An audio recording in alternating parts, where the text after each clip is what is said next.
So what makes the All Blacks truly unique? Now, before I answer that, guys, I've got to give it to other sides in the world, including the Springboks, the current world champions, the Wallabies, England, Ireland, Scotland, Wales, France, Canada. Look, you could name plenty more. Each of these teams are unique in their own way. Again, they're quality sides. I don't want to be disrespectful towards those sides, but the All Blacks are unique in their own way. Firstly, the All Blacks. There is no such thing as a dead rubber game for the All Blacks.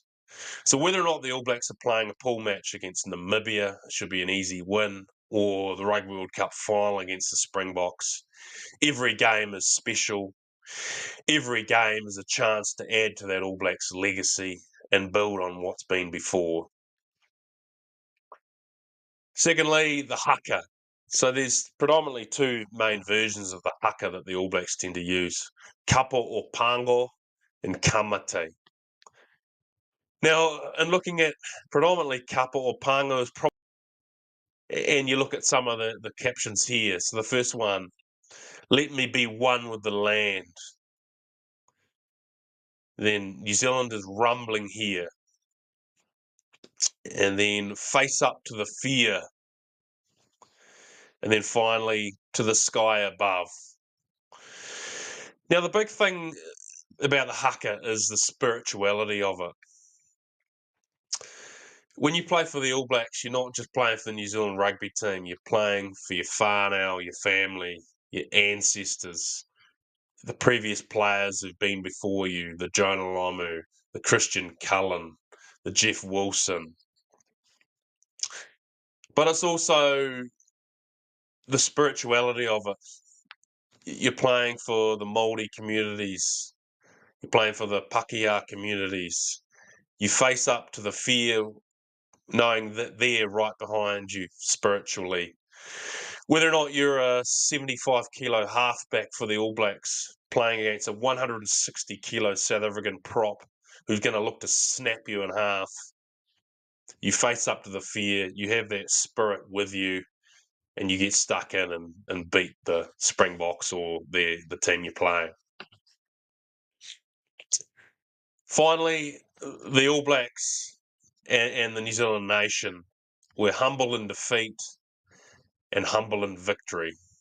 We show respect to the opposition, or in Māori, mana. Look, New Zealand's a small nation, far less smaller economically compared to Australia or England, Canada or America. And so it's got its challenges. And so a lot of New Zealanders, we like to see ourselves as the underdog.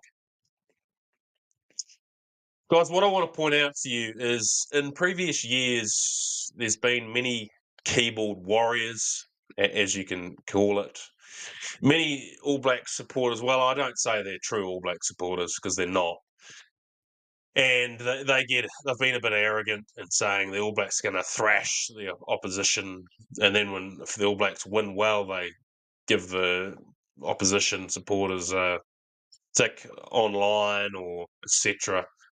And then when the All Blacks lose, they blame the ref, they blame this and that. Look, it's not respectful behaviour, and it's not showing mana to the opposition and the opposition supporters. But what I do want to say to that is, I promise you, say England supporters come out to New Zealand in the coming months, and if England lose to the All Blacks, what I promise opposition supporters is if they come out to New Zealand, they go to the regions, they visit a marae, they go to the true New Zealand locations, they go on a mountain biking trip, the locals will show you the mana that you're expected to, that you should be given, because that is the All Black way. Guys, if you've enjoyed this video, please like, subscribe, and add your comments. And let me know what you think is unique about the All Blacks. Cheers.